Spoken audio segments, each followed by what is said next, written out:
Hi everyone, and welcome to another web meetup of Ayn Rand Institute Europe.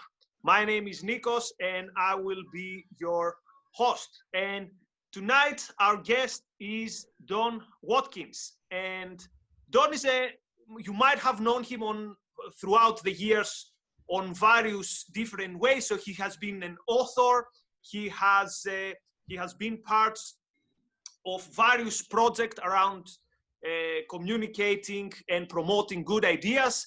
And I would also describe him as an expert in communication. And I think what he's doing is very important, because what is happening is we know that our ideas are good, but somehow our ideas do not have the effect that we would want them to have. And this is the big and important problem that Don is trying to solve.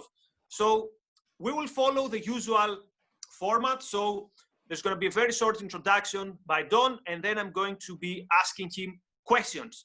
And you can intervene with your question at whichever part of the discussion.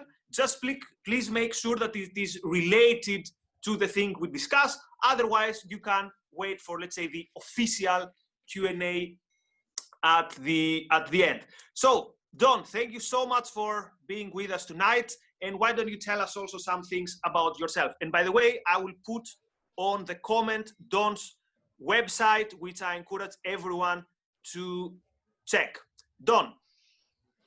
Well, I think you took most of the good stuff from me, but I mean, the short version is that about almost 25 years ago, I got really interested in objectivism and free market ideas. And starting when I was in my early 20s, had the great privilege of working with the Ayn Rand Institute US version, and really had a transformation in both my understanding of philosophy, but in communication. That is, I came in with some kind of raw, basic skills in terms of putting sentences together and just thinking about philosophic issues. But I had the really great privilege to work with some amazing people who just were able to show me how to improve my thinking and communication at a very high level. I later went and worked with one of the people I had met through the Ayn Rand Institute, Alex Epstein, and that brought it even to a higher level in terms of the persuasion side of things. And part of what I knew for a long time was that I myself am not particularly interested in owning some particular issue in politics. What I really liked doing was figuring out communication and persuasion principles and then helping others understand that. Because I think, as you indicated, the real problem that we have is that there's not enough people being as effective communicators of these ideas as possible. And so my question is, how do I scale my experience? How do I take a person who was able to work with side by side some of the most amazing people in the objectivist world and make that available to as many people as possible on the best scale possible? So that's really the problem that I'm kind of dedicated. We'll see if it's my life, but at least the next 10 years, let's call it, to, is how do you make it as easy to learn how to communicate objectivist and free market ideas as possible? So my first question is, how exactly did you, let's say, not rediscover yourself, but how did you find that, let's say, angle? So was it, for example, that for 2 years you were in a dark room listening to podcasts, reading to these things? So how does one become an expert in communication? Because the last, let's say, picture that the world had of you was co-authoring the book on the inequality discussion, and then you focused on the energy level. So was this something that you were doing on the sides, or was this something that you spent, let's say, 8 months saying, now I'm going to make myself an expert on this, and then you kind of resurfaced with the website and with a very good social media presence that you've had lately? That's an interesting question. In part, I've never kind of strung together the story for other people, so I'll try to do it without going on forever, which is, so my first love was writing. I remember writing a retrospective poem of my life called When I Was 5, authored at the age of 6. But so it was just something I always loved, that element of communicating. And then, as I got to the Ayn Rand Institute and started writing on these different issues, you'll notice that I was very eclectic, and always continued to jump around topics. And the topics that I chose, interestingly enough, were really all about larger scale frameworks. They were not so much about like, you know, an issue that I've worked on the last 3 years, which is energy and environmental issues. It was really about kind of large scale issues that touched on a bunch of different topics in philosophy, economics, history, political science. And I liked weaving together those things. But if you also notice that going back to my first OCON talk, a lot of my communication has always been about how to communicate ideas. So, you know, it wasn't like, here's what's wrong with the welfare state, as much as it would be a speech on how to win the debate on the welfare state. And so I just kept finding myself intrigued by communication and persuasion. And I think part of what I realized was a lot of the people that I worked with and learned from were much more natural communicators, much more naturally like high level thinkers and persuaders. And because I started out with actually kind of like a, you know, much lower baseline and had to learn it in a very kind of difficult, long journey, I think I was in a position to do it. And so then just a couple of years ago, I was editing a friend and just realized that that's actually the most fulfilling experience for me, is helping other people solve their persuasion problems. And then so when I had to kind of rearrange my work life after COVID and the oil crash, that was just bubbling in the back there of, hey, how do I turn that into a sustainable business? And thankfully, I've been able to do that so far. Also, it was so, let's say, short-term, the decision, because seeing the amount of new content that you created, I thought this was like a 2 years project in the making. And for people who don't know, so Don is having a lot of free content on his website, and the way I consume it is I have an Evernote, let's say, file, or you can have a Word file.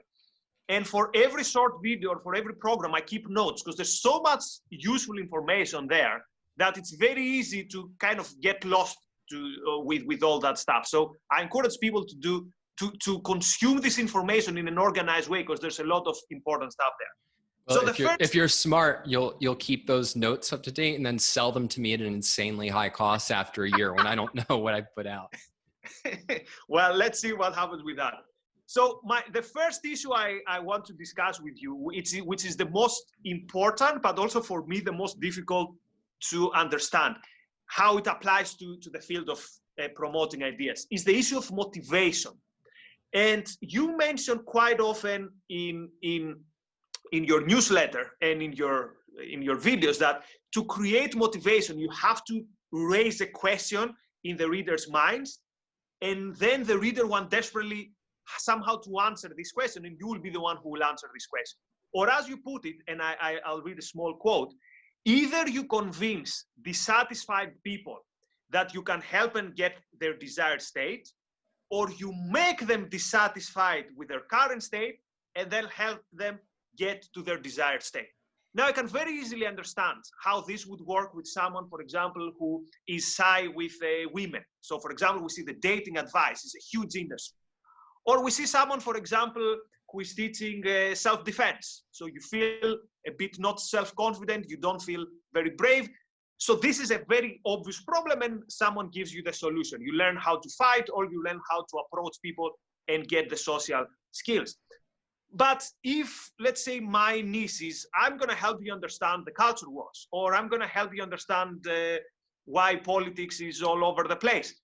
So with these areas, the areas that most of us are interested in, how exactly can this model work? How can you convince someone that, oh, there's this important question that you have unanswered, and I will help you understand, for example, why Trump and Biden are not that different from each other?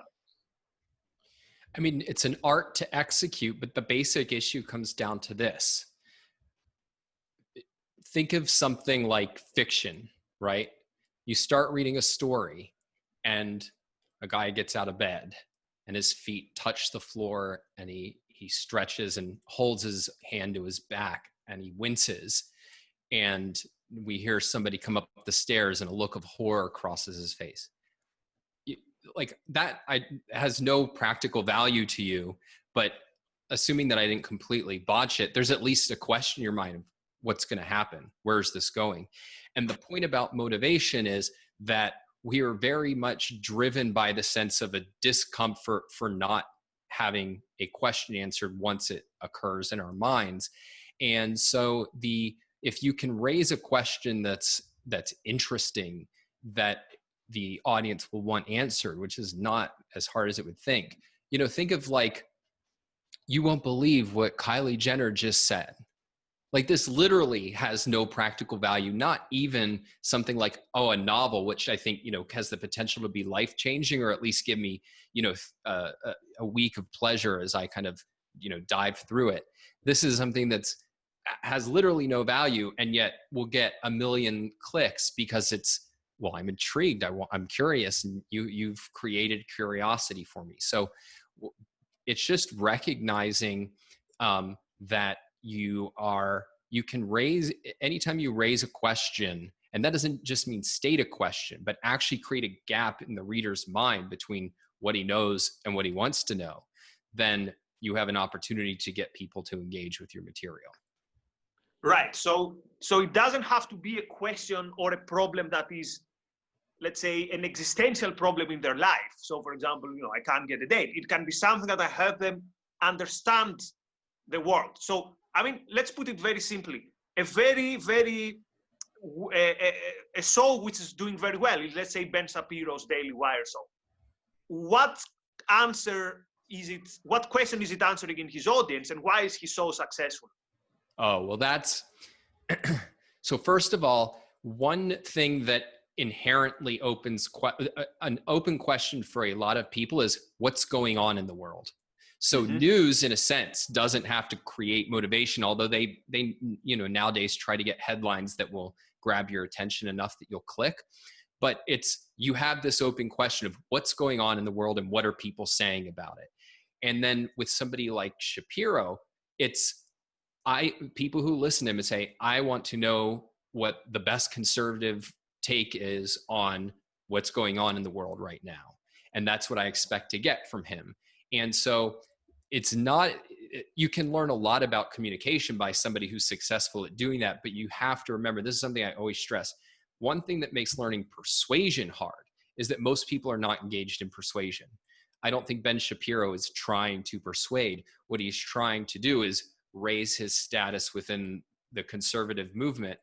Or if you want to put it more generously, he is serving the conservative movement by helping them articulate the best arguments for their view, which is totally legitimate. And that's something that, in fact, this is kind of what we're doing right now, is, I'm not trying to persuade anybody necessarily, but there's people who have a shared set of ideas and values, and they want to hear stuff that's relevant to people who share that context.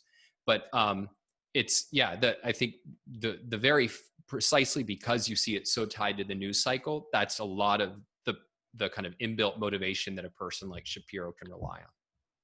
And Professor G on the comment says it's similar in the horror films, the difference between what the reader knows and what he wants to know, like this suspense. And you also mentioned, I think you have also had some practice on script writing. And I remember in one of your newsletters, you said it's very important to kind of make sure that the script in your mind is the same as the script in the audience's mind, which is the importance of make sure that you're on the same, let's say, tune, which is, I think it's another thing that makes a good, let's say, communicator. And irrespective of whether we agree or disagree with Shapiro or whatever, is that there is this kind of, he's in tune with his audience. So he has found what his audience wants and he gives it to them. But on what you've said between communicating and persuasion. So you often say that there's a difference between debating ideas and there's a difference between persuading. And the way you put it is that when you debate, mostly you don't talk to the person you're debating, you talk to the audience. But isn't this also the same with persuading? So what is the difference between, let's say, the kind of discussion we watch in the news where there's a Republican and a Democrat and they kind of try to show how the other one is wrong? And what is the difference between, let's say, what a think tank does or what an institution like the Ayn Rand Institute is doing, or the people who are producing objectivist material online?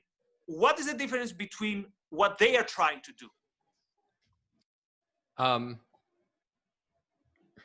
lost part of what I wanted to say. Hold on. Oh, a debate. So let me start there. So there is an element of persuasion in a debate that you can want to persuade the audience. Why I still suggest that people be very careful about looking for that as a model.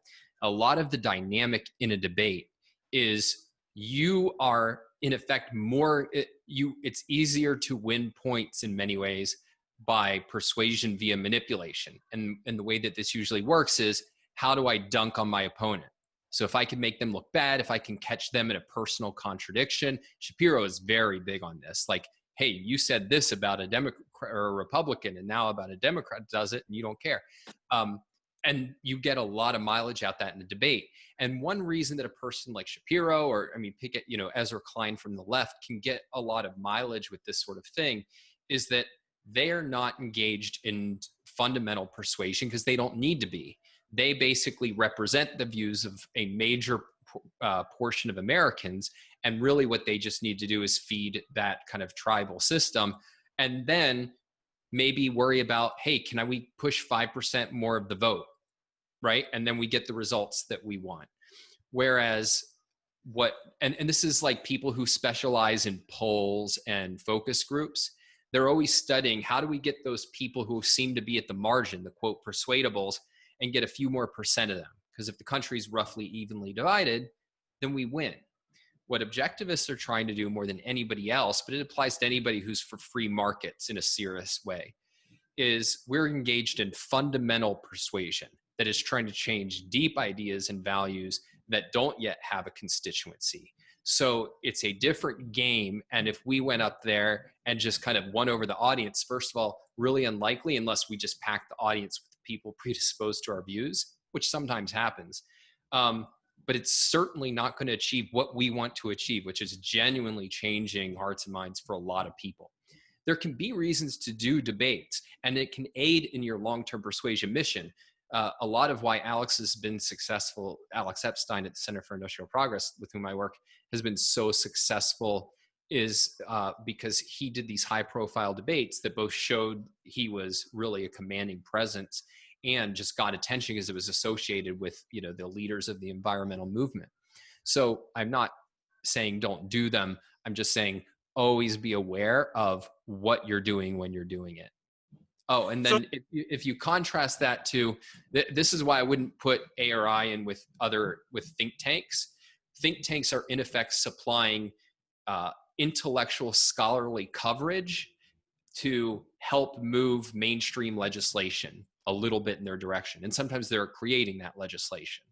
They're not really engaged in persuasion. They're basically, what they're doing is, how do we try to make something a little popular amongst our existing constituencies, and then help a legislator have the confidence that he can make the argument and push this through and get an outcome that he or she wants.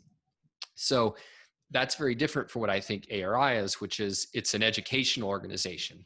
And in particular, it's the best organization at teaching people objectivism, both its content and its methodology. And there it's an irreplaceable institution, but it's very different from most other what would traditionally be called think tanks. So if I understood well, our job as, let's say, objectivist activists is even more difficult now that I think about it, because we don't just want to, let's say, pander on this pre-existing tribal affiliation, but we want to, let's say, completely change people's mind on something. But as you said in their newsletter, this is not an excuse for us to do a lousy job. So I'll keep asking the question on how we do a better job. So in your short videos, you invite people to be content creators. And I remember back in the day, you started with a podcast. I think it was on policy, on welfare state and all that stuff issues. Then you went to writing. So you are someone who is definitely not shy in terms of creating a lot of content. Now, the question though is this. The question is, we live in a time where everything is under the microscope, specifically if you are a bit successful. So one of the mottos that you promote on your content is quote, what would you do if you knew you couldn't fail and no one would judge you? Which I think is very good in pushing people to do to take this initial step. But there are two issues here. The one is what I said, that we live in a culture that waits for the slightest mistake to basically throw you under the bus. But also, we live in times where there are so many podcasts, so many YouTube channels. So how would you encourage someone, first of all, would you even encourage someone to start something like a podcast or one of your video series, unless they have the rich experience that you have on this area? And what would you tell them in terms of creating a lot of content when this content has the risk? The more stuff you create, the less, let's say, control you have on every small detail. Well, look, I do think that virtually everybody should be, if we want to put it as creating content, they should be promoting their ideas, because like if they think ideas are important, nobody else is going to do the work. That doesn't mean that everybody should create content on every sort of issue they have a view on. And what I above all encourage is actually that people create a personal brand about whatever they're most passionate about, whether that's their work or a hobby or a set of ideas or an issue, and create a lot of content around it. And one reason why is because we live in a world where, because of the internet, what really gives the potential to shape public opinion is not a few gatekeepers who provide like nationwide platforms or global platforms. It's a lot of influencers who own more niche audiences. And so if you get known as like a killer Instagrammer for photography, and you have 100,000 people who follow you, and then somebody else is really good at like creating, I don't know, products for cats, and they have their cat blog. If you have a bunch of people who are building meaningful but small audiences with their content, then when it becomes really vital for them to feel like I have something to say on an issue that's more ideological that matters to me, then they have a platform to say it or to share people who are saying it with whom they agree. And so my point is, if you want to have an impact on the world, first, you'll enjoy building your personal brand and it will help your life in many ways. But then in those moments, like, you know, on the next 9/11 or the next September 2008, you know, you'll have the ability to promote the ideas that you want. In terms of the risks, look, I at the end of the day, I have some sympathy with it, but not a lot. I mean, we have to remember, we put ourselves in the shoes of people who have deep admiration for the founding fathers of America. I assume even those of us here who are European. And like, if you think like they literally pledged their lives, fortune, and sacred honor for the case for freedom, and if like you're worried that it might be slightly harder to find a job, I get it, particularly if you have a family, but I can only say that I am very unlikely to think that you're justified in those priorities. There might be specific cases where you would. I think about my friends who are in academia, and you're basically trapped in a guild system. And so I think they're between a real rock and a hard place in the area where they're supposed to have the most protection. I mean, a lot of these people are tenured, but you still can't speak out against certain ideas today. So, although I'm definitely not saying universally everybody should speak out without any concern what happens, this is one of the reasons I'm saying save it. You know, you don't have to be, you're not remaining silent by just not pestering people on Facebook about every, you know, controversial opinion you have. And what I found liberating working in academia is act as you've already been canceled. I think it's easier for someone to be canceled if they're always silent, and then once they say something slightly, quote, problematic, rather than if people know that, no, you have your principles and they're going to have a very hard time taking you down. So I totally sympathize with that. So we have a question. That's a really good point. That's actually a really good point. Yeah, thanks. So we have a question, but I'll get to the issues of content in a while, because I want to say something, to ask something else. And this is the issue. I'm sorry, I forgot to answer one part of your question that was really important, at least want to say a word on. Is it hard to stand out in the crowded marketplace? Yeah, it definitely is, but it's still possible.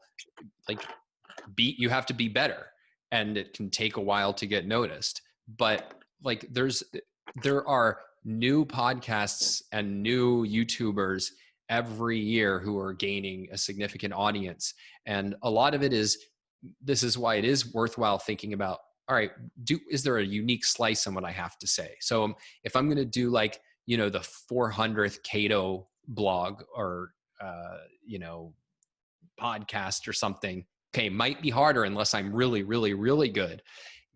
But if I'm doing something like, I don't know, what's a really useful niche? It's like how to do well, what I'm doing. But if you think about, like, I wanted to pick something like, even on that same threshold, like not an ideological point, because it's understandable how you can stand out doing an unusual ideology, although we can talk about some challenges with that too.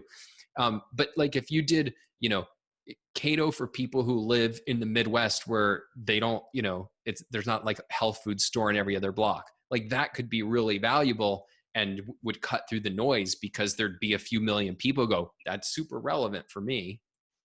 So that's how I think about it. Makes sense. I have two questions about context in the I'm going to get to context in a second, because it's going to be a different category. One last question about social media and platforms, and then we're going to go to that concept that you and Alex have about context bridging and context gap. But one last question on social media. So you, in your newsletter, you talk about, and your videos, about this issue of platform vulnerability, which basically means if you have all your eggs in one basket. So for example, if you're only on Twitter, and then Twitter for some reason cancels you, or even, as you said, even if the Facebook algorithm changed, then you're in trouble. So you advocate platform diversification. And I think I've heard you saying that Gary Vee is one of the people that you trust when it comes to social media. So Gary Vee basically says you have to produce almost something like 100 social media pieces every day. So where do you stand in this question of having too much stuff of what you're saying out there, versus whenever you say something, it needs to be something that counts, and it needs to be something which is important? And seeing your social media presence, you look like you're somewhere in the middle. So you engage into discussions, and sometimes I've noticed that you try to enter into dialogue with people who already have the audience that you hope to have, which is, I think, it's what you call not reach their audience, or something like that. You have 3 levels of how to get the audience. So basically, should we, let's say someone who has an objectivist group, let's say the Ayn Rand Center UK, which is today has a presence here. So should they, for example, try to post as much as possible, or because then people see you all the time? Or should it be more like you have to be sure that that tweet that you wrote is like super perfect, and you have to test it? Like, it takes me sometimes 10 minutes to just tweet one thing, even if it's a simple thing like, follow our event tonight. I mean, I think it in part depends on the individual. Like, I don't think that, Leonard Peikoff, each one of his books took at least a decade. Maybe Opar, he came in just under the wire, because like he's writing for 10,000 years and weighing every word and every implication. And Ayn Rand was the same way. And so there's totally a place for that. And it would be ridiculous for me to say that, like, no, everybody should just, be out there. But there is a real market advantage if you're trying to grow an audience of having a lot of content, engaging a lot with all the people that you want to reach and follow and connect with, and who support you. And in effect, nobody in my world has really played that game before. And that very much, though, fits sort of like both my preferences and my abilities. Like, I'm not going to write something that's going to last 10,000 years. Like, if you want to, this is a pretty grandiose comparison, but it's Onkar Ghate has made the point of, like, that you have the real kind of people who built the Enlightenment, like John Locke and Isaac Newton, who are like the more foundational figures, but you couldn't have had an enlightenment without a Voltaire, who was, he was not writing enduring fundamental ideas that were going to last for the ages. He was a popularizer of ideas that were being nurtured at a deeper level by others. But you need those nurturers, and that's sort of what I'm good at. Like if you look at all my books, it was taking Ayn Rand, Leonard Peikoff, Onkar Ghate, and the kind of stuff I learned from them, the stuff I learned from economists, and trying to, how do I make this popular without dumbing it down? How do I keep the richness and rigor of the ideas, but communicate these ideas in a way that like even, a bus driver or, somebody who's not tech, you wouldn't expect to be reading philosophy would get it and really enjoy it. Yeah, it sounds also a bit like the philosophy for Rearden versus philosophy for Ragnar kind of dichotomy. It depends on what is your level of, so are you a communicator who understands the idea and communicates, or are you creating new ideas? So I'm going to prioritize the live questions, and then I'm going to get to the written questions. So Razi, you are unmuted, or you can unmute yourself. Yeah. Hi, Don. First of all, Hey. Thanks for everything you've been doing. The content you've been creating the past few months has been tremendously valuable. I've said this to you privately. I should say it publicly as well. To me, as somebody working to promote objectivism, and anybody who hasn't been consuming it, I would encourage them to do so. Thank you. You post on YouTube pretty much every day. So my question is kind of a follow-up to Nikos's. How much of that sort of is planned in advance? How much of it do you have sort of some sort of a system in case you have writer's block on a given day or something? And yeah, basically how much of it is planned, and what do you do if you have nothing to say on a given day? Yeah, it's funny that you asked this right now, because I felt neglectful because I went on a vacation to see a friend over the last few days, and I'm not very productive on trips. So I missed a few days. But in any case, yeah, I try to get a YouTube video up every single day of the week, at least the weekday. And there's some stuff that's kind of recurrent that I do ahead. That's like my main podcast, Liberty Unlocked. Those are kind of summer in the queue. And so that's not really an issue. I started doing this series just on objectivist Q&As. And that's a good thing for whenever I'm out of ideas, because it basically people ask me questions and that gives me all the ideas I need. Then the shorter videos I do about building an audience, there I feel like that's when I sometimes worry about, will I have a good idea for tomorrow, or didn't I cover this or something? But so far I've been able to figure out something the night before or every morning. And then I do have some backup strategies. So this is one tactic you can use to think about ideas, which is, let's go back to this idea of, I'm going to do a really narrow niche on like, what was the example I gave? Keto diet in the Midwest. And you can look into YouTube and just look at all the keto YouTubers or the keto bloggers, and you can see every topic that they covered, and that will give you a million ideas you can do for your unique niche. So you're not stealing their content, but you're stealing what they were doing content about. And there's lots of opportunities in my world because I'm drawing from marketing, persuasion, writing, politics, questions from my listeners. So in that sense, it hasn't turned out to be a problem. The one area where I do sometimes struggle is my ideal world. I'd have one essay a week, but the essays I try to make things that are, I think, really, that's more my like save my gems and really try to make my most enduring, profound points. And so, because I think people process writing differently than they process videos, and I'm a better writer than I am a speaker. So that's the one area where I have to wait basically until what at least I think is a new brilliant thought emerges. So I'll go to the questions about the Overton window and politics and all that stuff, but still we are in the thematic unit of, let's say, platforms. So Aaron asked, is it fair to say that you support the intellectual/cultural equivalent of specialization of labor? I mean, I assume the answer is yes, because that's what you're doing, right? Yeah, I mean, and that's part of my whole motivation is that like there's so many people out there and there's some issue, and let's just keep in the realm of ideas, right? There's some issue where you have special insight and it's you've worked in the industry, somebody that you're very close to works at the industry, you're just fascinated by it as a hobby, so you're consuming lots of, you know, news stories that we wouldn't hear about, or talking to people who are telling you stories that people aren't hearing about. And so what was the question that started this off?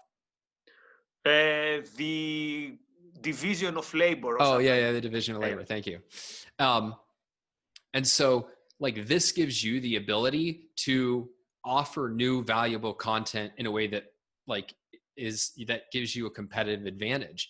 And so what I'm trying to do is in fact empower as many of people who want to do that as possible, because those are the people, because it's the, unlike me, like they haven't been able to devote their whole life to learning communication and objectivism. They can at least find this part of the world where I do know this issue and I even have maybe special concrete insight on this issue. And so I want those people to have at their disposal a, you know, good coach and mentor, editor, whatever the particular need is. And as much as possible, I want to totally externalize that so that they don't even need my physical existence in order to do it, that it's just all there for free to learn. And then, you know, insofar as I have bandwidth, I work with people in groups and one-on-one. Good. And again, for people, if you want to see what Don is doing, go to his website. I'll put it again on the chat so that it's not lost. So we go to live question by Pooja, and then we'll go back in the text, and then hopefully we'll proceed to the issue of context. Pooja. Thanks, Nikos. Hi, Don. Hi. So, hi. So one of the things that, you know, objectivist speakers like you and, you know, ARI, what we are doing is coming up with advocating for radical solutions, right? Like things that people can't even imagine, right? So what are the specific tips to handle that in writing and speaking so that we don't get response like, yeah, it sounds good, but it doesn't help us today? You know, so how do you, because it's so hard for people to imagine what we're advocating for. I actually think we're living at a really interesting time because we're seeing the first efforts at really getting that fine-grained. And so, for instance, we had Adam Mossoff, who in the realm of intellectual property knows, you know, down to the roots, both what the history of it is and how to think about different the particular contours of policies in that realm. And Alex Epstein has spent a lot of time working on energy policy specifically. You know, what are good solutions? What are good kind of steps on the road to full solutions? And now Gregory Salmieri at University of Texas at Austin has talked about in his new program, one of the things he's going to be working on is bringing in himself and other philosophers with field experts in different policy areas like healthcare to start defining those. Because I agree, it is really important, but it's not obvious, you know, what those solutions should be. And so I think that's something where there's finally a lot of work being done in a way that there wasn't earlier, which is because earlier it took people a whole lifetime even to learn objectivism because they didn't have, you know, Leonard Peikoff's book on objectivism. They didn't have the kind of things that ARI offers. And so one of the things that happens each generation is that we get an accelerated learning curve on the front end and an accelerated learning curve from watching, you know, the people around us, and then can achieve more than each generation. I think this is, it's not an accident that it's only happening now, a lot of real work on policy, but I think we'll see a lot more of it. And that's hugely positive because we need that, because you're right. And people need to see what the solutions and the partial solutions look like. Thank you. One more question. Thank you, Pooja. One more question for the comments, and then I'll move the discussion a bit to slightly different waters. Should we even both communicate with average people or just point the megaphone at political and other elites? And to slightly modify it, I would call them opinion-making elites. So basically, who is your ideal audience? Is it anyone, or is it people who can then influence, let's say, other people and all that stuff? That's a good question, but I don't think it's mutually exclusive, because I think so much of what gives you the ability to reach opinion makers is reaching a lot of opinion consumers. So for example, like if you imagine the difference between trying to get on Joe Rogan, who reaches an absurd number of millions, if I have 100,000 people who follow me and it got me, a New York Times bestseller, or even if it wasn't like a blockbuster that everybody heard of, versus me just trying to do it by just reaching directly to influencers and opinion makers, that's a lot harder. You just have more resources if you have your own audience. So it never hurts to build your own audience. There are ways you can more directly go after influencers under certain circumstances. Like if you're somebody who's doing communications in the energy industry for a oil and gas company, then yeah, I mean, in part you represent a big constituency, but you just have the means to go right to the policy influencers, let's say, with whatever your message is. But even there, most companies are going to do both. They're going to go to the legislators and they're going to go to the public, and in part because the public influences the legislators. So I would say usually it's going to be both. But yes, you definitely want leverage, but you get leverage both by going after the influencers and by having your own audience that you are seen to represent. Good. So I want now to switch to the topic of your context versus the context of your audience. And we also have relative questions in the chat. So you talk about the context gap, and you also talked about the context bridging. Now, and you mentioned, and I found this very funny because I definitely saw myself, that when you were younger, just saying taxation is theft. And I think the next level of that's like the caricature level, what we did when we were 18. But the next level, which I see a lot of objectives doing, including, again, myself, is you give the line. So, for example, you say, the force is the anti-mind. The anti-mind is the anti-life. Let's say the ban on X, the X regulation is force, therefore this is wrong. And what you say is that when you hammer these points, you technically win in almost a deductive, almost rationalistic way sometimes. Your opponent cannot actually answer you, right? There's nothing to tell you. You give them the whole script and they say, okay. But what you say is that their context is intact. So basically, you have, quote, won. They haven't got something to throw you back, but you have not persuaded them. So could you tell us a bit more about this very interesting framing of the issue in terms of your context and your audience's context? Yeah, so the way I think about it is that you don't want to create an argument that nobody can poke holes into, because first of all, they can always poke holes into them. I mean, like, if you're talking to anybody who's at all semi-sophisticated, it's not like they'll never have a counter argument, right? So, but even setting that aside, even if in a moment you have a conversation with somebody and you've given them an argument that they can't object to, it will not necessarily move them, and very likely won't, because even if you have, therefore, usually the way this works is you start with some sort of like common assumption that you think they'll agree to. Like, don't you agree we shouldn't go around using physical force on people unless they've initiated it? And most people, or at least a lot of people, say, yeah, although they might try to figure out where you're going and say, well, I don't know, I can think of some counterexamples. But then it will be, well, if that, then this, and if that, then this, and if this is force against innocent people, so therefore shouldn't we get rid of public education? And even if in the moment they don't see the flaw in your argument, all of our views are supported by a rich context. And that context includes, values, it includes personal anecdotes, it includes the knowledge, of history, it includes, and all, you could be wrong about this context, but there's a lot of, then there's different values that you hold.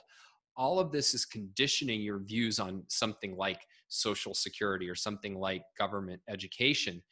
And if all you do is give somebody this, deductive argument starting with a starting point that seems plausible to them, you've done nothing to change that supporting context. And so the next day they'll find themselves dissatisfied with your argument and say, no, but like, look, people would go around without having intelligence. And then didn't the founding fathers said you couldn't even have a free society without an educated society? And I can't afford to send my kids to private school, so all these poor people won't be educated. And they'll push against it, and they'll have no reality from that deduction. And so in order to persuade, you have to bridge this context.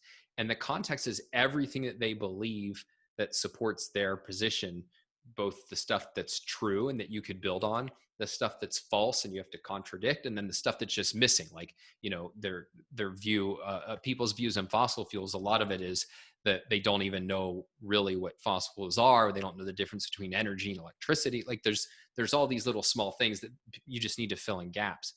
And so the idea is, theoretically, persuasion should just be a matter of adding all the context that people need, correcting all the errors they're making, and modifying things that are kind of semi-right. But the problem is, like, the context that people have is so vast. And so a lot of what real persuasion and fundamentals consists of is recognizing that there's a certain framework that shapes our context in really profound ways. And the framework is much easier to move people on in many cases than the plethora of seemingly insurmountable facts that you're encountering. So there will be one more question from me, and then we go to the audience. We give Don to the people. So my question, and which I find very difficult, specifically when doing media, is when context bridging becomes selling off and compromising. And let me give you an example. For example, when you discuss drug legalization, specifically, again, when you're on mass media, so not on, let's say, libertarian or objectivist or whatever audience, then the easy way is to say, oh, well, drug legalization is going to save money to the penal system, or people are not going to be thrown to jail. But that's not why drug legalization is important. Or, for example, on something even more unpopular, like the smoking ban. A lot of people are saying the smoking ban led many pubs to close, which is a good argument, but the best argument is that it's a violation of property rights. Or specifically in the UK, some very good think tanks do this. They say, for example, the sugar tax will not work. As if it worked, it would be a good thing. So I understand that these people are doing a good work in terms of building some form of minimal rapport with their audience on a very unpopular issue. But at what level does this become compromise? Compromise in terms of, no, that's not the important thing. The important thing is individual rights and all that stuff. I think there's a number of issues that are blended together under this question. But the first thing I say is that no, these issues are not important because of individual rights and property rights. Individual rights and property rights are only important because they are our way of conceptualizing how to do things and arrange things so that real flesh and blood people have better lives.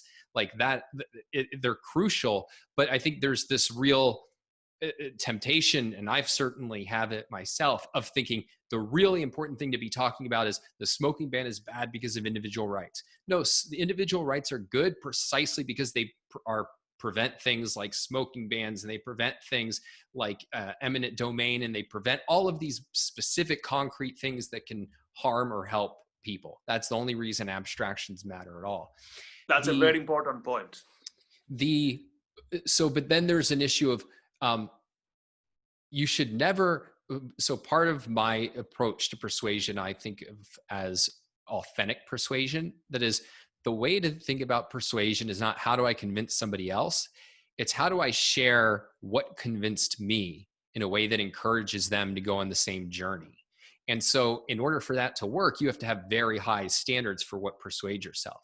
So some of the examples you gave, I think, are just people making bad arguments. Like, if it's, for instance, legalizing drugs will raise taxes. Okay, but that, raise more taxes. Like, that's an argument that is factually true, but I think is a bad argument. And so I would not give it. so you always want to give an argument you agree with. However, it's, again, these things are so context dependent, because if you're talking about doing media, it makes a huge difference. Are you doing like a podcast where you have 2 hours to talk? Or are you doing like a Fox News or a CNN segment where you have at most probably a minute of actual time to voice your ideas? In something like TV, you can't persuade. The only thing you can do is get attention and then hope that people will start following you from that attention, and that over time you can persuade. So it really depends on your context, but I would say never give an argument you disagree with. What argument you can give really depends on the context. But some people are giving like bad arguments or not going to fundamentals because they have the wrong view of what a good argument is. Right. So now, as promised, we'll go to the audience's question. So when do you use hardcore objectivist language, and when do you use quote universal language to reach more audience members? I mean, I don't know exactly what they take as the distinction. I mean, certainly there's terms of art in objectivism. Selfishness is, I think, the most obvious one, or you could take a more technical concept like objectivity or whatever. So I would say that if that's the distinction we're making, it really depends on the context. And so, like, to take selfishness, for example, I'm going to use it certainly when I have time to explain it. That is a much more high likelihood that I'll use it. Or it's a context where I just have to get attention and really get like hammer people overhead with, there's a view here that like you haven't really thought through and considered. But sometimes that won't be accessible, and it'll be a distraction from the point that I want to really make. Like if I'm talking about, some issue on some business issue, and I need to stress that, hey, they're being smeared because they're people associated with pursuing their self-interest. If my main point is not self-interest versus what's rational selfishness consists of, using that language can just introduce an unnecessary distraction. So it's really just about, here's the bottom line. It can be frustrating when people say it depends on the context, but the solution at a meta level is that you need to be clear on your purpose and the purpose of the principles that you're using, including generalizations about social media, generalizations about interviews, generalizations about writing. Know what your purpose is, and then know the purpose for these principles, and that's going to give you the solution. So what's the principle that leads Ayn Rand to use selfishness? Well, I gave a whole 10-minute answer to that on one of my objectivist Q&As. I think the first one actually. So I can't go in that digression here, but it's, if you know why she saw herself as using it, and therefore why it's important, then you know something about when it's not necessary to use it. So it's always the answer to most of life's questions are, what's the purpose? What's the purpose and what's the content? So there are many questions lined up. If you want to jump the queue, raise your hand to ask a live question. So, thoughts on, quote, shifting the Overton window, effective or non-effective strategy? And let me add, what about someone who doesn't even play by the Overton window, like, for example, Trump, who created his own Overton window? I mean, the Overton window is supposed to be this idea that there's like a framework of allowable expression that everybody, in effect, what it's really getting at is what is the kind of normal range of opinion in an area. And then the idea is that that's been shrinking. And so, but what exactly it's measuring, and it is not obvious to me, but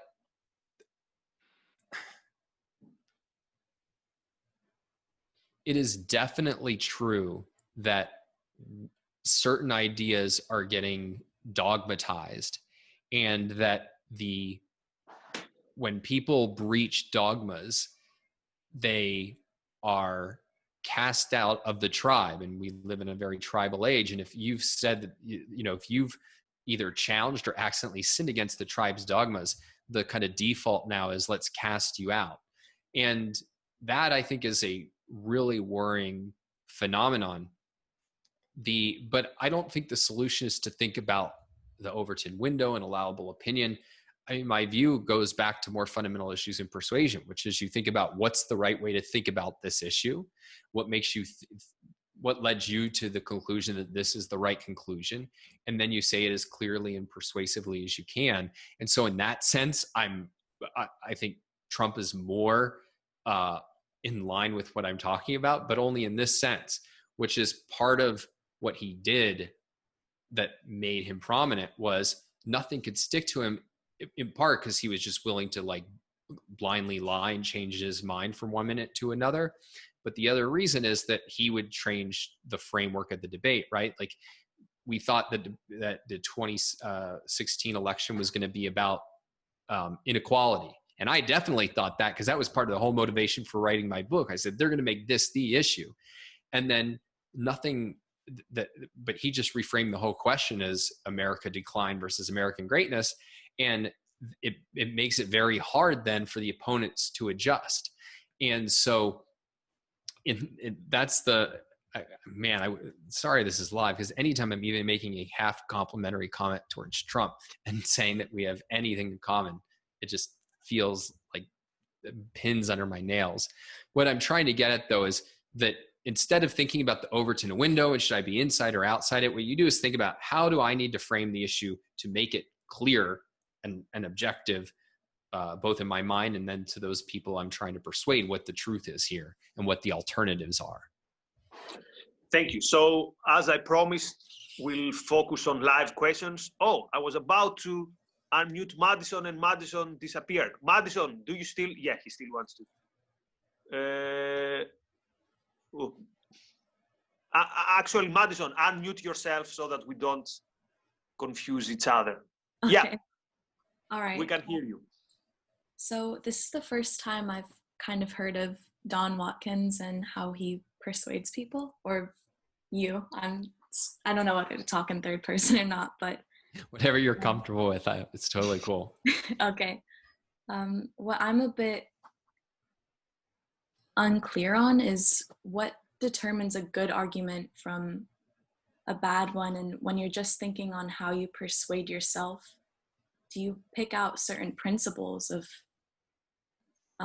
if you could have a system that when you come into the context of different specific topics, that there are some that are more persuasive and stronger than others? Like you said, don't just use individual rights kind of like as a dogma, because that's not really going to be that persuasive when you're saying it to other people. Yeah, that's a really good question. It's a really big question.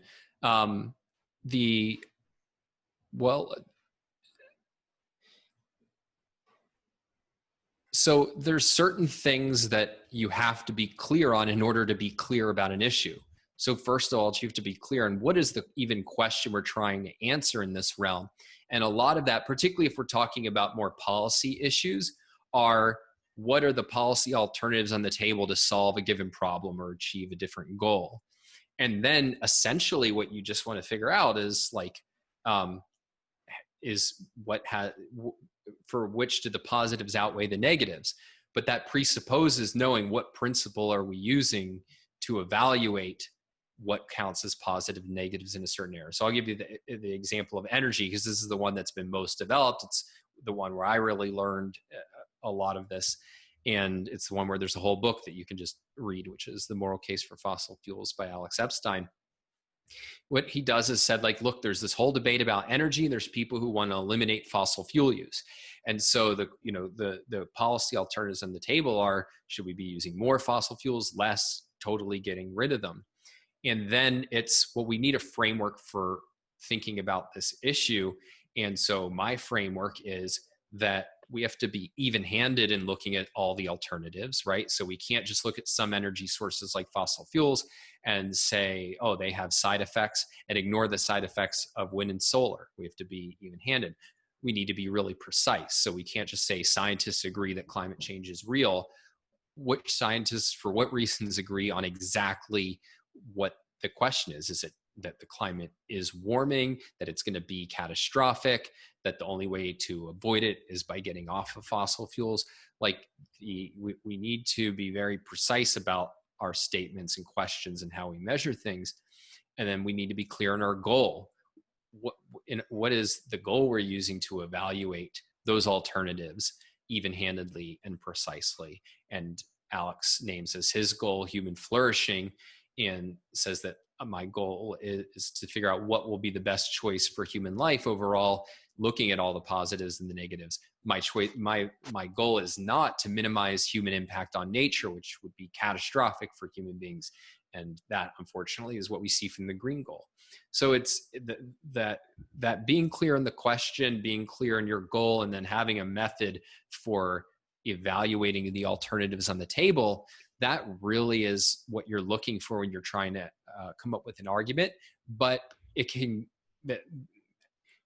I'm sure people will think of issues where they've tried to apply that, and it's challenging. And there's a lot of art to doing that.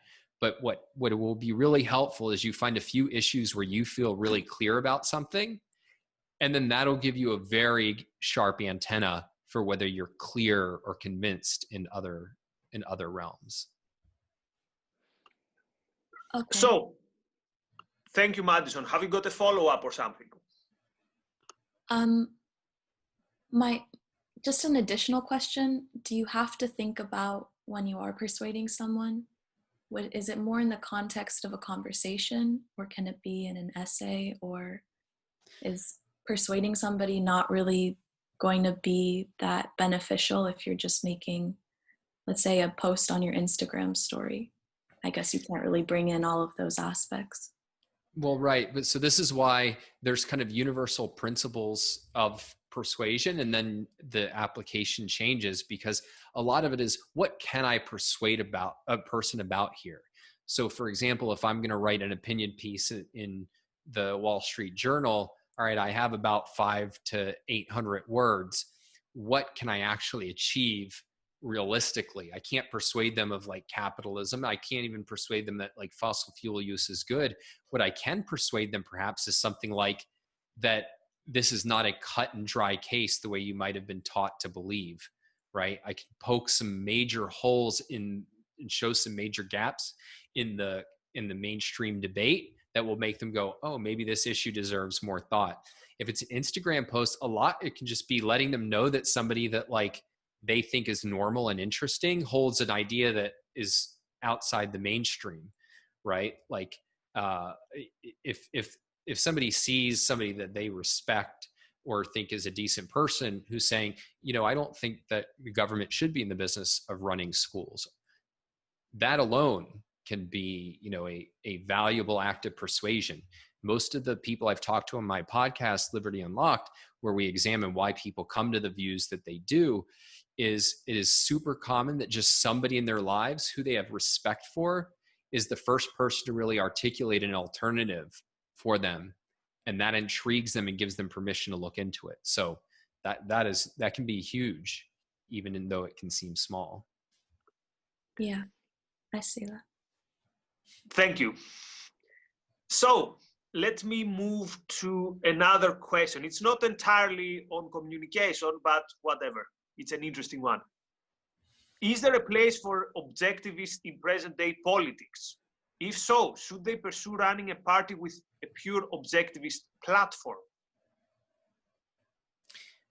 I mean, people can do whatever the hell they want to do. I just think it's a complete waste to go into politics as a politician, unless you go and you make yourself like famous some other way. Like I could totally see, you know, somebody who builds a $500 billion company and holds objectivist views having a real shot at, you know, some sort of position, or like, you know, somebody who's a war hero with a really compelling story. Like so like, that's fine. But you have to realize that what practical politics is it's not creating a new constituency, it's cashing in on existing constituencies.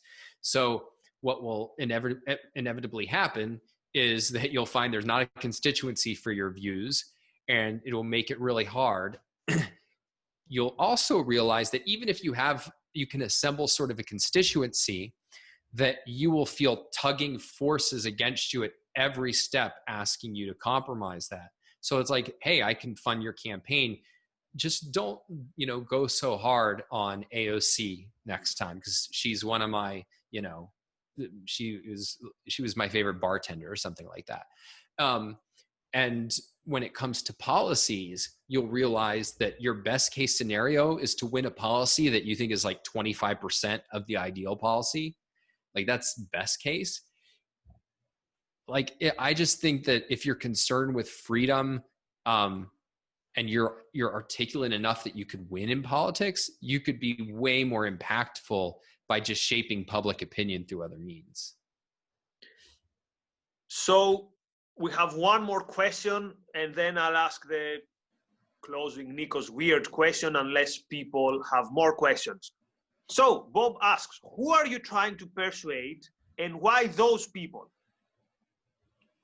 Well, that's the funny thing about what I'm doing right now, which is I'm mostly not trying to persuade anybody, not in the sense that like I teach, which is about fundamental enduring persuasion. And that I still do that in other facets. Like I work with some high-end consulting clients on where I'm creating persuasive content in different fields. But most of what I'm doing publicly is trying to take people who are already persuaded of my ideas and give them better tools in order to be persuasive on their own. So it's a funny thing is I stopped doing as much persuasion when I started teaching persuasion. Well, but that's what you said about the division of labor. So I have one last question, which only the geeks are going to appreciate, but these people are going to appreciate it a lot. So basically, what is your process of consuming all this amount of material that you have mastered? So people ask you questions. I've asked you questions on Twitter. So for example, name me 5 good people for copywriting because I'm too lazy to do my research. And within, let's say, a minute, you give a list. So what is, let's say, Don's day-to-day process, not only of creating material, but of consuming material? So do you walk around listening podcasts? Do you put some time block, as Alex Epstein says, reading books? And do you assign specific times every day about that? So how do you make sure that you stay up to date with all this amount of information from all these different areas? Well, it really shifted when I started this new venture, because I had a pretty big Twitter following a few years ago, but I deleted it because the kind of content creation I was trying to do in those days was very much limit distractions and just be able to spend large chunks of time on a single or at most a very few things. Today, it's a completely different universe because I am really trying to do a lot of ongoing engagement with people online. And so it's more just a sea of chaos, but it's a chaos that really works for me. That it's more kind of like, as long as I'm getting certain major things done during the day, I'm just going to fill little free moments or break advice that I would give to somebody trying to write a draft, which is like, block an hour and a half and don't let any distractions. I find that doesn't really throw me to like just jump on and say, all right, who's emailed, who's replied on Twitter. But it's just a sea of chaos, but it doesn't seem to bother me at all. So do you have a specific method of reading? Because it looks like you've consumed a lot of material. Well, it's funny. I used to, a lot of my competitive advantage in getting better learning objectivism was that I probably read more than anybody else that I knew on all sorts of issues with people from all different perspectives. And my reading now is almost all Twitter or things that I find from Twitter, and then a couple books that are more on the skimmable side. And like, this is definitely not necessarily an ideal to strive for, but people have to also realize I'm literally basically doing like 3 or 4 like almost full-time jobs right now, plus the stuff on the side. So this is not sustainable in its current form, like forever, but that's part of what I'm trying to do, is experiment with a lot of things and see, okay, what gets my time going forward. So, but for now, yeah, it's all over the place, and so we're not going to no get an system answer at all. about the complete timeline of your day, because apparently there is no specific like typical day where you do like specific chunks of in terms of. And I'm not a very systematic person, even in the best of times with that. I have certain kind of big divisions of how I think about my time, which I also did a Q&A on. But the main one is that I said, I don't try to optimize anything. I basically have just a few kind of priorities, a few things I have to get done, and I structure them roughly so that they fit whatever my energy level's in. So I'm doing my most enjoyable creative work first thing in the morning. Then I'll spend some time doing hard creative work that's important and high value, but it's not as pleasurable in the moment. And then as the day goes on, I'll just get to like, important stuff that takes less and less mental creativity. So you start with the most enjoyable one. That's an interesting one. Usually, well, it's the most enjoyable creative, because what I want is I try to get up. I haven't been great about it the last week or two because we're moving and it's made it hard.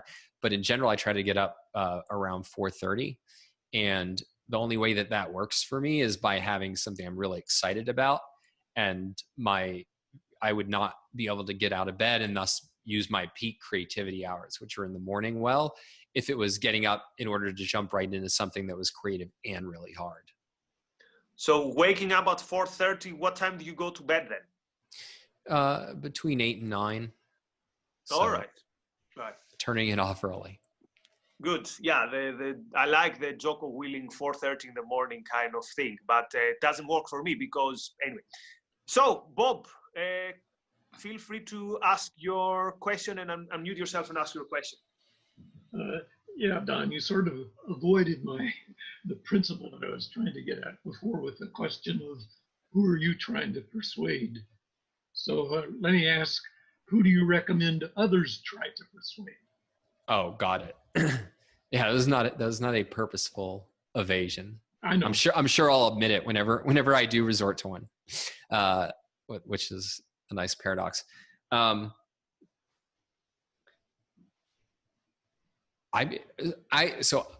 think better than I do that objectivists have been debating since there were objectivists about who are the best candidates for objectivism, right?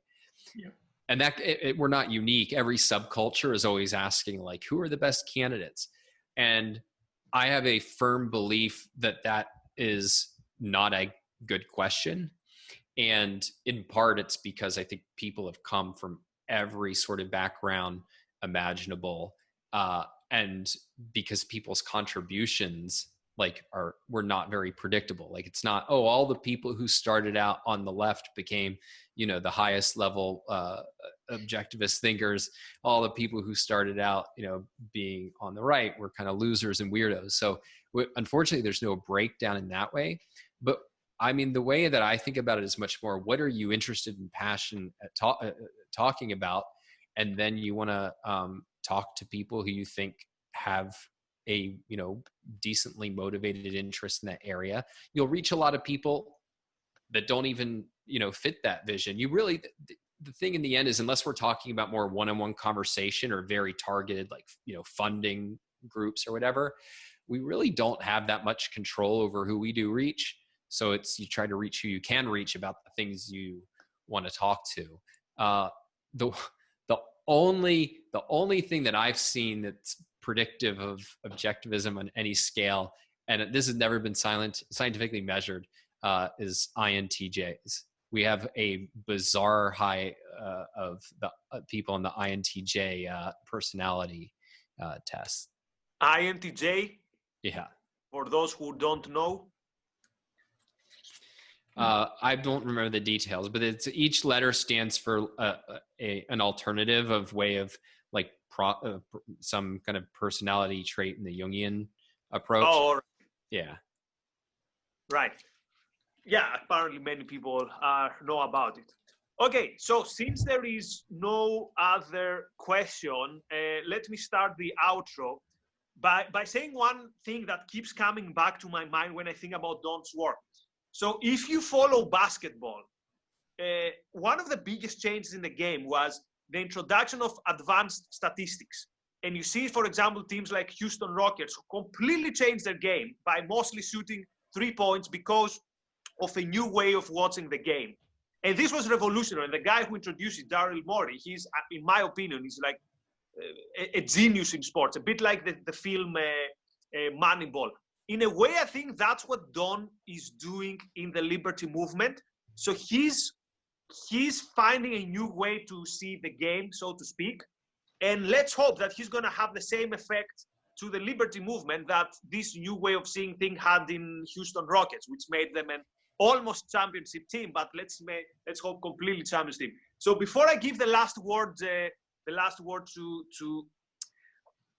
Don, let me encourage people to visit the Ayn Rand Institute Global Facebook page, because there you get information about the events we do, and they're mostly this kind of events that give specific skills and that people are going to get specific values out of it.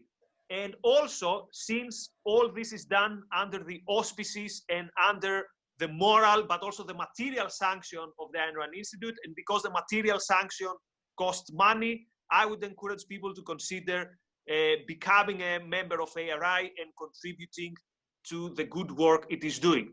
So, Don, why don't you give us the parting words, and also how people can follow you? I'll post one more time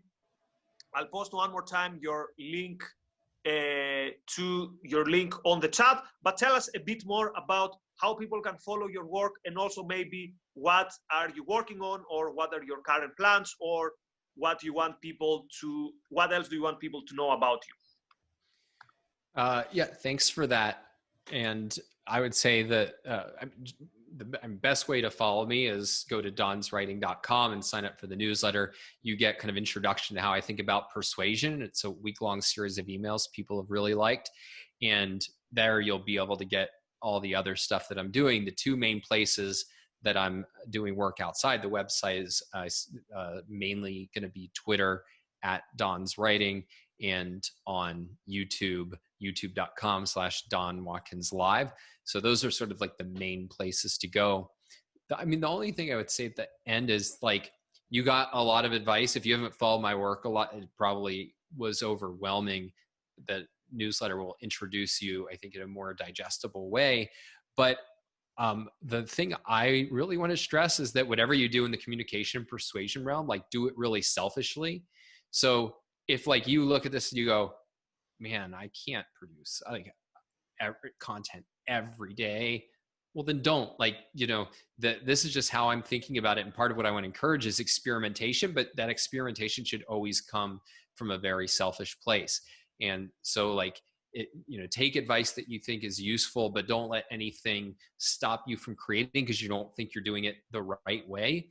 Because look, I think that depending on what your goals are, there's a lot of different right ways.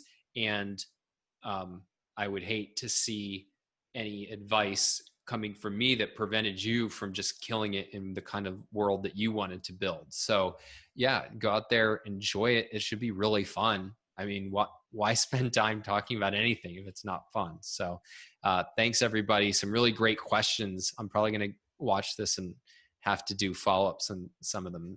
They were so interesting. That's great. It's gonna be live on our Facebook page of Ayn Rand Institute Global. One last thing, you mentioned how maybe all this information was a bit overwhelming.